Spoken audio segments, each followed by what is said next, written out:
The FBI is the most sophisticated law enforcement agency in the world, pursuing the most dangerous criminals. In California, when a young girl vanishes, we see Sandra Cantu skipping across the trailer park, going toward her house, and something catches her attention. the Bureau mobilizes. We had sexual deviants living in the trailer park. We just had other weirdos living in the trailer park. What are the odds of Sandra still being alive?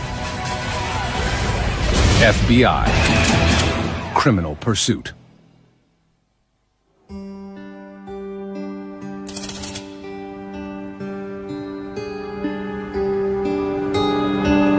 March 27th, 2009. In the blue-collar town of Tracy, California, 8-year-old Sandra Cantu heads home after school. The second grader makes her usual afternoon rounds, knocking on doors and looking for playmates in her mobile home park. Oh, no, you came by, okay. All right, all right. There's only 100 people that live here, so it's a very close-knit community. All the residents here knew each other and pretty much trusted each other.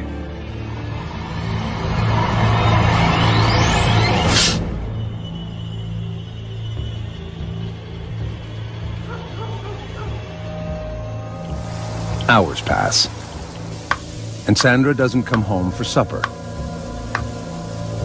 Her mother, Maria, worries.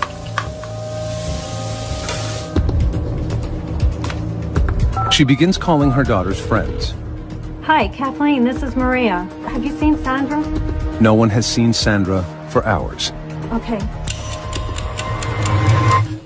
Maria always told the kids not to go outside the trailer park, and the kids never did. So when she went looking for her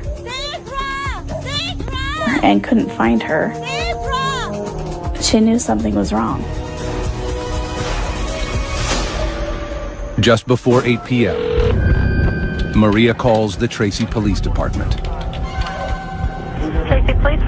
Well, I have a missing daughter. Okay, how old is she? She's 8. When's the last time you saw her? Oh, it's about 3. She told me she was going over to this one girl to play, and she hasn't been home. And I went looking all over. There's a 72% chance of finding a missing child in the first several hours. After that, every hour that passes, it drops off. It's a statistic Tracy's new police chief, Janet Thiessen, can't stop thinking about. Though she's been with Tracy PD for less than 2 months, the chief is a veteran of law enforcement, and she's afraid for Sandra's life. Statistics tell us if a child has actually been abducted, whether it's a known person or unknown, the likelihood that that child will be murdered is most often going to happen within those first 3 hours. The police get a detailed description of Sandra and what she was wearing. They learn that Sandra lives with her mother, grandparents, and 3 older siblings. Everyone was home that afternoon, but no one saw Sandra playing outside. There was just one witness, a surveillance camera Sandra's grandfather had installed outside the family home to prevent vandalism. The lens captured Sandra's movements at 4 p.m., right before she vanished. Sandra had the little Hello Kitty pink t-shirt on, looked like black leggings. This was the last that we knew she was in the mobile home park. So that was pretty important for us. It really helped us lock down that time frame. Investigators learned that Sandra's divorced parents are undergoing a support payment battle. Could Sandra's father have taken her? Dad had been out of the picture since Sandra was a young girl. We were able to verify that her biological father was not in Tracy at the time that she went missing. Sandra's father is quickly ruled out as a person of interest.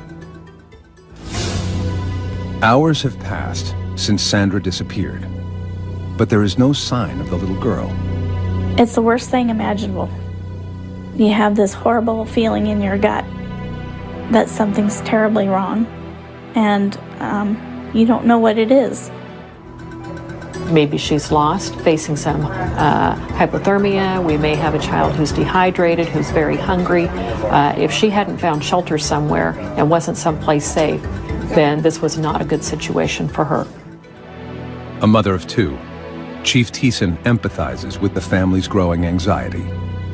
It's just heart-wrenching, and we have a job to do. We have to move forward through it. But I think there's that human side of all of us that we think in the back of our mind, is this going to be that time where it's bad?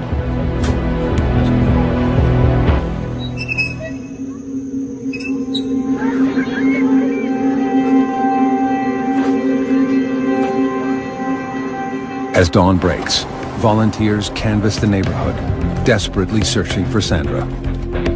We had a helicopter unit out. We were using a FLIR unit to check for heat sensors in the area that we were flying over. We also were going door to door, asking people in the area, checking with some of the businesses, had they seen this little girl? We were coming up with nothing. Sandra, it just seemed, had literally disappeared. With no known suspect or vehicle description, Tracy police are stumped. They issue an urgent bulletin on a missing child, which alerts the FBI's Child Abduction Rapid Deployment Unit, or CARD. Comprised of the world's leading experts on child abduction, the CARD unit can mobilize anywhere in the country within 4 hours.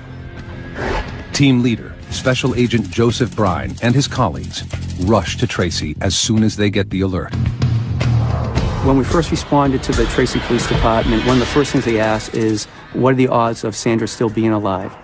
Statistically speaking, 97% of the children who are abducted at this point in time have been murdered.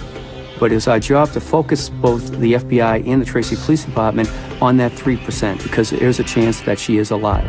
For the first time in his 15-year career, Special Agent Brine gets a first-hand look at what is at stake in the video of Sandra's last known moments. To see Sandra was something, as an FBI agent, you don't see on a regular basis. And it was just something that had an emotional impact. The case hits close to home for Special Agent Todd Davis. I had 3 little girls that I raised, and so it's very emotional, particularly when you're trying to find a child. You get very focused on that, and you forget to eat. You don't sleep when you go home. You can't get that out of your head. The FBI's first priority is questioning all the residents inside the neighborhood. They quickly realize that Sandra's popularity makes everyone a suspect. So, how was your day? Good. She talked with everybody. She always asked if she can help with the yard or help cooking. She liked to cook. Sandra was very friendly. She had a way to just capture your heart, and she had a beautiful smile. She was always smiling. Like most of the children here, Sandra was allowed to roam free, and everyone opened their doors to the little brunette with a quick smile. The kids just would go out and play all together, and it's a small place, so we just knew that she'd be safe.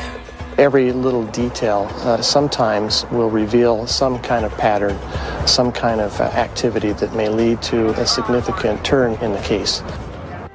Sandra was in just about every trailer, and she knew just about everybody. So it made our job a little bit more difficult because every trailer was now in play for us to investigate. Roadblocks are put in place around the area, and all vehicles searched. Investigators have no solid leads until they get a tip from a concerned neighbor, the mother of Sandra's best friend. The neighbor sends a text message to Sandra's mother that a large suitcase was stolen from her driveway around the same time Sandra went missing. It could be an unrelated incident, but investigators are concerned. The neighborhood borders the 205 freeway, which connects the Bay Area to the town of Tracy. It would have been very easy for someone to come into this area, drive a couple blocks, see this little girl, and pick her up. If in fact it was a stranger abduction in that type of a scenario, would we ever be able to get any information? The FBI speculates about who Sandra's abductor might be.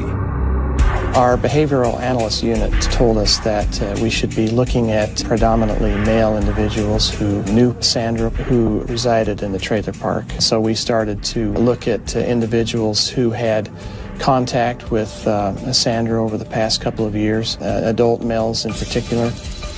But at this point, their profile is hypothetical and only based on statistics.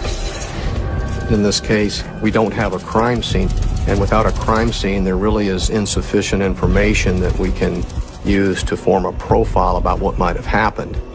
There's one other thing the FBI profilers know is likely: that Sandra's abductor knows her well and is someone close to home. For the most part, we remain fixated on the idea that an offender is going to be familiar with the victim or the victim's neighborhood in some way. Tracy Police Detective Tim Bauer is on the investigative team. He's been to the trailer park on other cases and recognizes Sandra's family. Like everyone else, he can't rest until the girl is found. And this is the type of case that you could not think about even when you're not at work. And you want to be here 24 hours a day yourself looking for the child that's missing. The FBI works with the Tracy PD to quickly put together an emergency operations center. We utilized about 65 FBI agents and about 26 detectives from Tracy PD.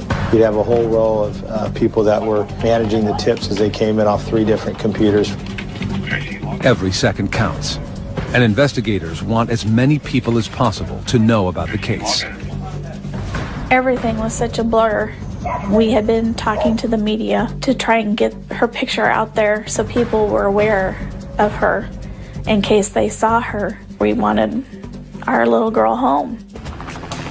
No resources spared, as searchers use helicopters with thermal imaging, dive teams, cadaver dogs, and volunteer foot patrols. 2 of the largest searches for a missing person that have ever been done in Northern California's history. We had approximately 250 people out searching for Sandra. A lot of the police officers told us that it was like they were searching for their own daughter. Sandra became Tracy's daughter. Everyone's hopes sink when a search team at the town dump unearths a pink shirt, exactly like the one Sandra was wearing. Investigators approach her family with solemn news of their discovery. After talking with the family again, we were able to figure out that it was not the right size. It was almost that sigh of relief. Okay, we still are operating on the belief that we are looking for Sandra being alive. If Sandra is still alive, investigators know that time isn't on their side. On video. They pore over the last known images of her, searching for the smallest clue. She looks like she's coming towards home, then all of a sudden she turns her head to the right and heads off in a different direction from where she was coming. I probably looked at it 40, 50 times, trying to figure out what else might have happened that caught her attention. Nothing more is seen on the tape until a neighbor drives by 8 minutes later. A canine unit can only track Sandra's scent for a couple of yards. We had some dogs track her scent down this street. So we know, of course, she traveled to the end of the street up to that corner. And that's the last scent that we were able to pick up at that point. Investigators interview anyone in the neighborhood who is a registered sex offender or has a criminal record. The list of persons of interest is shockingly long. Sunday. You had sexual deviants living in the trailer park, people on probation, parole living in the trailer park. You just had other weirdos living in the trailer park. In this particular situation, we try to emphasize that even though you are looking at registered sex offenders, that statistically speaking, only about 2% are going to be registered sex offenders. Doesn't mean they're not preferential sex offenders. It just means that we haven't caught them the first time and they don't have an arrest record. One person the police want to talk to is a man who 2 years earlier had approached Sandra at the neighborhood pool. This gentleman had brushed Sandra's hair off of her face and kissed her on the lips in the pool. Made us worry. The man admits to the kiss, telling investigators it was harmless affection He has no prior criminal record, but makes a disturbing confession. He told us that he had sexual fantasies about young girls, that his fantasies focused on girls between the ages of 9 and 10. And so that placed him high on our list. But the man isn't the only suspicious person in the park. On the afternoon Sandra went missing, the park manager confronted an unfamiliar ice cream truck driver who was talking to children near Sandra's home. Oh, hey, what do we have here? Can I have a chocolate bar? Sure can. They had a ice cream man that usually does not go to that particular area. Aren't you just a little kid? Was suspicious to some of the people in the neighborhood. And what did we tell you about being in the park? And that was another lead that we had to trace down. Did Sandra's trusting nature catch her in the net of a predator? Sandra was a very friendly girl, but we thought these individuals might have taken advantage of her friendly personality, you know, to use to their benefit. As night falls, there are no solid leads. The town of Tracy gathers for a candlelight vigil. The community showed so much love and support. They left stuffed animals, hundreds and hundreds of stuffed animals they left as a memorial to her. And it was cold. It was so cold. And we just knew that she didn't have any jacket on because it was warmer during the day, but it was so cold at night, and we were just so worried about her. Investigators are there too, lending support and looking for suspects. The peaceful ceremony is shattered when a woman frantically approaches FBI agents. She's screaming, "I found something, I found something." It says Can-2. So myself and a couple other agents and one of the police officers, we follow after her. She's still hysterical, she's still yelling, she's still screaming. We get over to where the mailboxes are in the complex, and she just plops down. She points, "It's over there." Investigators are stunned when they read its dire message. Can-2 is in stolen luggage in water at ᴑ and Whitehall, signed witness. After 2 days of searching, there is no trace of 8-year-old Sandra Can-2. All the FBI and Tracy, California police have is a growing list of persons of interest. There were several individuals in the trailer park that jumped out at us that needed a little extra attention. These were individuals that had either been involved in drugs, crimes against children. Then, a startling lead lands in the lap of investigators. A neighbor walking to a candlelight vigil for Sandra finds something suspicious in the park. I was just walking by and I saw it here on the grass and Investigators gather the note, which has a chilling message. The note said, "Can-2 is in stolen luggage in water at ᴑ and Whitehall, signed witness." San Joaquin County Deputy District Attorney Thomas Testa is suspicious. And what's so interesting about this note is it almost looks like there are deliberate misspellings. I mean, a very simple word "on" is misspelled, and an FBI expert looked at it and gave an opinion that it looked like someone was camouflaging the writing, hiding their true writing. Is the note true? Or is someone trying to throw the police off track? Investigators can't take that chance. At daybreak, agents immediately order a search of the ponds near the address, 2.5 miles from the trailer park. The intersection borders a river and a dairy farm, and there are several settlement ponds for cattle manure runoff. Investigators aren't sure where to look. In the settling ponds, it makes it extremely difficult to search because of the sewage that had flowed into those settling ponds from the dairy. It makes it impossible for divers to locate anything. Investigators have no idea whether Sandra's body is in the pond. They have a lot of questions and turn to the note's messenger for help. 28-year-old Melissa Huckabee is the same neighbor who reported a suitcase stolen from her driveway the day Sandra went missing. When the agents interviewed Melissa at her trailer, she told them she was especially alarmed when she saw the note referencing that the child had been placed in the suitcase because she said her suitcase was large enough to fit a child in. A friend of the family, Melissa is a single mother raising a 5-year-old in the home of her aging grandparents. Her daughter is Sandra's best friend. Her daughter played with Sandra, and her family was church-going people. Her grandfather was the pastor at the church around the corner. And she was a school teacher there. So as a family, we felt safe having her there. But the agents are suspicious about Melissa's involvement and dig further. Why she was not statistically, the person that we profiled for this type of investigation, the fact that she had injected herself into this investigation, the fact that her story was not very credible was a concern for us. Melissa has a partial alibi. At the time Sandra disappeared, Melissa was alone at her grandfather's church decorating her Sunday school room. Phone records prove she placed a call from the church to the trailer park manager around the time Sandra went missing.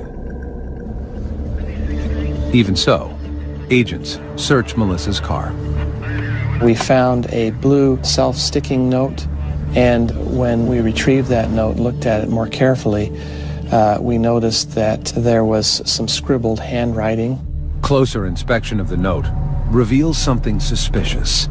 And our evidence response team was able to isolate the scribbled writing on top and adjust the color and contrast and shading. Underneath the handwriting were 3 words: ᴑ, Whitehall, and water.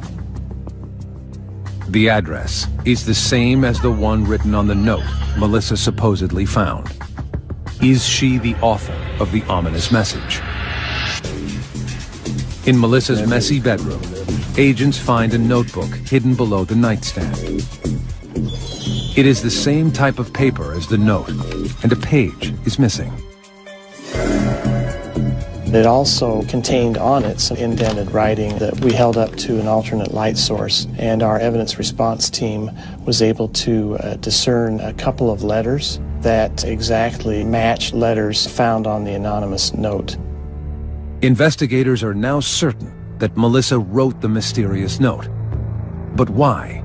Is this an attention seeker who somehow wants their 15 minutes of fame, or is it a situation where this person is trying to find out what do the police know and how close are they getting to me? In spite of the questions surrounding her, Melissa cooperates with police, offering valuable information about yet another suspicious neighbor. Yeah, the guy right there, he's really creepy. Every so often, Sandra would go to the man's home and play games or hang out. Do you have a deed? And he's been linked to an alarming incident with another little girl in the trailer park. That's for you. A 7-year-old child had been drugged, and he had assisted the child's mother in taking the child to the hospital. And when the police arrived at the hospital, he exited abruptly. That was an indication to us that maybe there was something that he was hiding. Cadaver dogs search the man's vehicle and get a positive hit on the truck. But the evidence team finds no traces of human remains. And residents are coming forward with more disturbing information. Police are shocked when a stepfather and stepson who share a trailer volunteer photos they have of Sandra on their cell phones. The top of her shorts were unbuttoned as she's sitting on somebody's lap. And the fact, of course, that they admitted that she was in their bedroom frequently was of concern to us as well.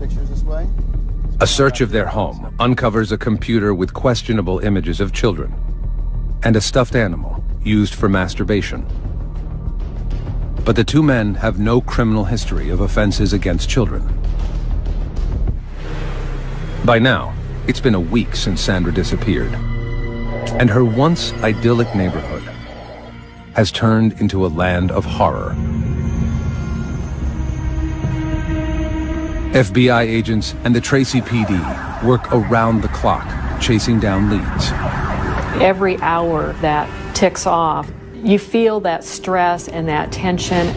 I really literally had to order people to go home.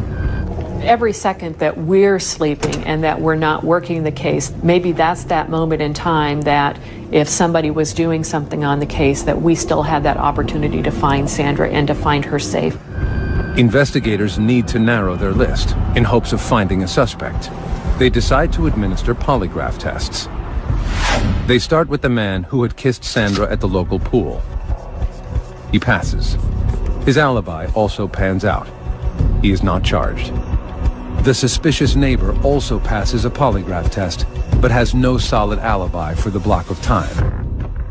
Investigators learn he is a close friend of the man who kissed Sandra. Could the two have worked together? The stepfather and stepson, who were found with questionable photos of children, are also given polygraphs. The results are disturbing. Each of these individuals failed the polygraph on the question of whether they had anything to do with her disappearance. But as authorities begin to move on their leads, they make a tragic discovery. The suitcase surfaces. It's been 11 days since 8-year-old Sandra Cantu vanished from her trailer park in Tracy, California. 2.5 miles away, workers at a dairy see a suitcase floating in the water. They call the sheriff, who rushes to the scene with Tracy PD and the FBI. Is she in there? We wanted to know, but at the same time, we didn't want to open at the scene, obviously, because we want to protect the integrity of what's inside. Hairs and fibers, other pieces of evidence that can link us to who did this, if this is actually Sandra in the suitcase. The suitcase does not have any identifying marks, but the zippers are tied together with a thin white string. Standing knee-deep in sewage, the evidence team lifts the suitcase and places it in a body bag. Immediately, the one thing you noticed was the weight of the suitcase. There was definitely something inside the suitcase. As we start to carry the body bag out, all of a sudden you could smell the smell of death. Investigators deliver the bag to the San Joaquin County Medical Examiner. He carefully cuts the white cord on the zipper and opens the case. Inside is a young girl, curled into the fetal position. Dental records and her clothing confirm what investigators don't want to hear. It is Sandra Cantu. It's devastating. You know, we lived up to this moment that she's still alive. We gotta find her. She's still alive. We can find her. We can find her. And then at this point, we can't. The only thing we can do to help her now is by finding out who did this. Sandra's body is fully clothed, in the same outfit she was wearing when she disappeared. Toxicology reports reveal she was drugged with benzodiazepine, a powerful sedative. There are no obvious injuries on Sandra's body. No scratches, bruises, or cuts, except a small scrape on the inside of her bottom lip. The coroner determines that she was sedated, then smothered, before being put in the pond.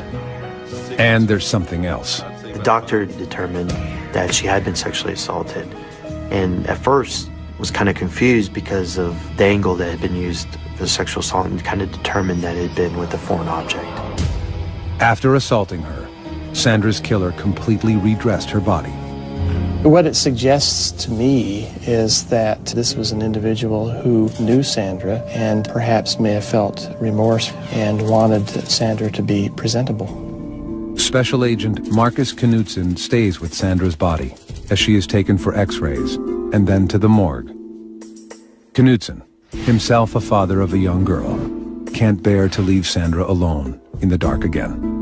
It hurts because this is a young girl. She had everything going for her. You know, why? Why take the life of a young girl? The case is now officially a murder investigation. But before authorities can begin, Chief Thiessen has the painful task of informing Sandra's family. It's so hard when you see something that's happened to a young child There's no easy way to tell somebody that your child is dead. It's news Sandra's family is not prepared to hear. When they came to tell us that they found Sandra, the most primal screams that you can imagine, and wailing and disbelief, and just not wanting it to be true. To me, she was a beautiful baby.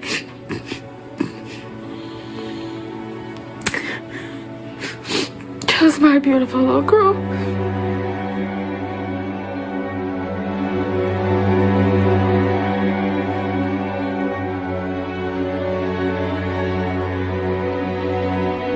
Once I had delivered the messages, I needed to have a few moments just by myself. This was just so highly charged. I had to take a few minutes, and I'm sure that there were a few tears that escaped. And then it's back to take that deep breath and back to the job at hand. Now we had a killer to find. Authorities know the killer is on the loose and could strike again. And the messenger of the note, Melissa Huckabee, is now their prime suspect. Now that we found the body described in the note and the type of suitcase matched the suitcase that had been supposedly stolen from Melissa's trailer on that day, that certainly pointed in her direction. Investigators want to polygraph Melissa, but they can't. Melissa is in the hospital after attempting suicide by swallowing razor blades. Agents don't know what to make of her erratic behavior, but they do know that something is up. The signs of swallowing the razor blades, the note, I don't know if it was guilt or just wanting to get attention, but she wanted someone to come talk to her about Sandra Cantu by all of her acts that she did. Investigators begin gathering evidence against Melissa Huckabee. They question her family and learn that Melissa has a dark side. 3 months earlier, she pled no contest to petty theft charges for stealing from a department store. 2 years before that, in her prior home in La Palma, California, there were 2 mysterious arson fires. Though Melissa was a person of interest, charges had not been filed. Melissa was mentally unstable and medicating herself for relief. She was bipolar, depressive, had high anxiety. She was dependent on drugs to deal with her emotional situations, frequently overdosed on those drugs. Only 3 months before Sandra vanished, a parent in the trailer park accused Huckabee of taking her child to a local park without permission. When Melissa brought her home, Hey, sweetie, I have some special juice for you. the girl acted strange. Drink it up. Her speech was slurred. Don't worry about the smell. It's really She was unable to control her muscles, kept falling down, and was drowsy. The girl's mother and her boyfriend rushed the child to the hospital. Tests revealed benzodiazepine in her bloodstream. Melissa denied harming the girl, and charges were not filed at that time. Agents hope that this time, Melissa won't be so lucky. They get a break when a local Marine is able to place Melissa where the body was found. We located a witness who lived on Whitehall Road who was heading to a restaurant to eat that evening with his wife. And he noticed an SUV, a small SUV that was parked facing west on the north side of the road with a car door open. The couple stopped to check it out. Then, Melissa emerged from the ditch. Basically, they saw her coming up from the pond, they engaged her in conversation, and were able to provide the exact time this was based on where they had eaten that night for dinner. They described her to a T, they described her vehicle to a T. The timeline fits, but it's only circumstantial evidence. And investigators need irrefutable physical evidence. They get a warrant to search Melissa's grandfather's church. We conducted a search of the church looking for any cordage that would match the description of the cordage we found on the suitcase. and we found a blind in the Sunday school room used by Melissa that had been cut and retied. Investigators are also looking for the object Melissa allegedly used to sexually assault Sandra. We covered the church head and toe with alternate light source, looking for bodily fluids and blood. In the kitchen, they find a bent rolling pin. And the rolling pin had one side that had a red smudge on it. So they collected it with gloves, of course, put it in a bag, and tried to find fingerprints on it and collected that smudge. Now, agents have to wait for the crime lab to do its work. They want the case to be rock solid before they make an arrest. They won't have that luxury. 5 days after entering the hospital, Melissa Huckabee is released. Her daughter and grandparents have left town, and her house is empty. Police wiretap Melissa's phone. The next day, they hear a phone call that stops them in their tracks. She asked for Sandra's sister to come down and play with her daughter. Hey, Maria. Yeah, I was wondering if your daughter could come over and play with mine. Clearly, the concern for the Tracy Police Department and the FBI was that Melissa Huckabee was now asking this girl to come down so she could kill this young girl, just like she had killed Sandra.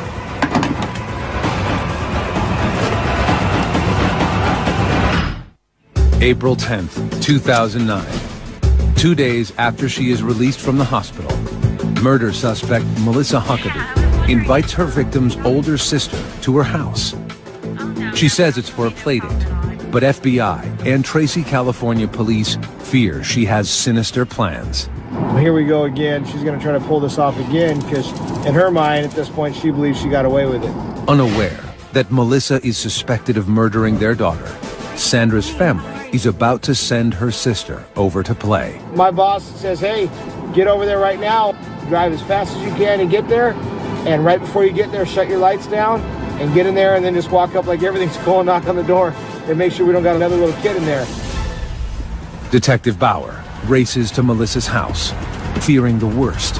When we get over there, we knock on the door, and when Melissa answered the door, there's a neighbor's daughter in there who our surveillance units thought might be Sandra's older sister, but, you know, fortunately it wasn't. Trying to act casual, he convinces Melissa to come down to the station for a formal statement. I mean, you can look at this as like a game of cat and mouse. We let her believe that she was winning the early rounds, but we knew the ultimate goal for us was to, one, get a confession out of her, but two, to get her to understand that we knew and we had evidence to show that she was solely responsible for Sandra's death and assault. In the interview room, Detective Bauer confronts her with proof that she forged the note about the suitcase. We took a normal, 3-inch blue sticky note, and we blew it up on graph paper to the size of this wall right here. And it had the 3 words on it that were scribbled out, ᴑɪ Whitehall Water. And the person wrote this note and had to be the only person that knew where Sandra was. Melissa denies everything. After 5 hours, Detective Bauer confronts Melissa with the evidence that cracks her lies wide open. Between 5:30 and 5:40, 2 people saw your car stopped on Whitehall Road. They saw you come from out of the bushes on Whitehall Road, and someone asked you what?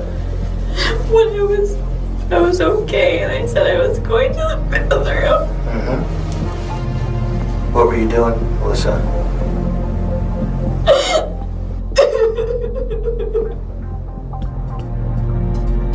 It was an accident. I told you it was an accident. I know it was. Accidents happen. Kill her. You just died.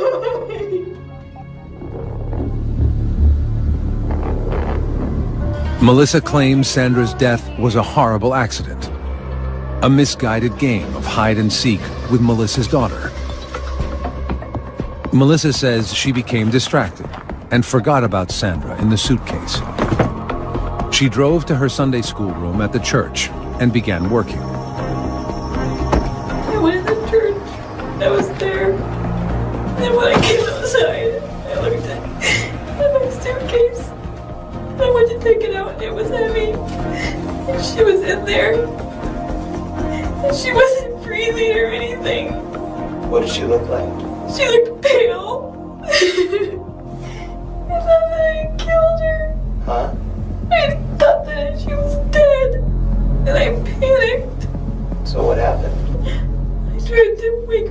she wouldn't wake up. Melissa claims she tried CPR, but it didn't work. She zipped the girl back into the suitcase and decided to hide the body in the pond. Did I kill her? I didn't want anybody to think that I had killed her. But I didn't know what else to do.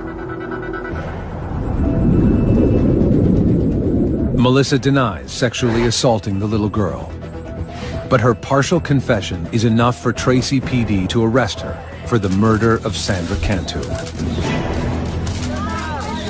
Investigators tell Sandra's family the stunning news. We felt very betrayed to know that it was Sandra's friend's mother who did this. Forensic tests on the evidence from Huckabee's home and the church confirm what investigators already know, that Sandra's death was no accident. Reports reveal that the metal rolling pin in the church kitchen contains traces of Sandra's DNA. Sandra had never been in that church, so her DNA should not have been on that. So it was a real powerful piece of evidence. The cord from the blinds in the church are compared to the string on the suitcase. The laboratory came back with a report indicating that that cordage was the same size, color, dimension, and substance as the cordage found on the suitcase. Analysis of Melissa's home computer suggests that Sandra Cantu's murder was coldly premeditated. We found an article detailing the murder of a child, and that child had been murdered by her grandfather and placed in a suitcase, and the suitcase had been thrown in a river. Based on the evidence in this investigation, it appears that this was premeditated, and it was a sad opportunity that presented itself, and she took advantage of it. The forensic evidence is the final piece of the puzzle. Authorities use it to construct a timeline of what happened to Sandra, beginning with the surveillance tape. At 4 p.m., Sandra walked off screen in the direction of Melissa's home. Sandra, come on over here with me. Come here. You want to help me decorate the church? Sure. Okay, come on, let's get in. 8 minutes later, Melissa's car drove by.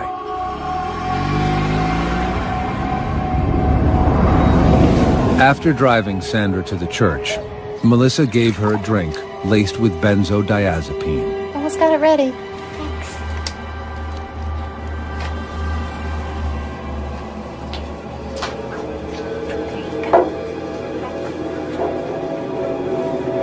Go ahead, drink it all up.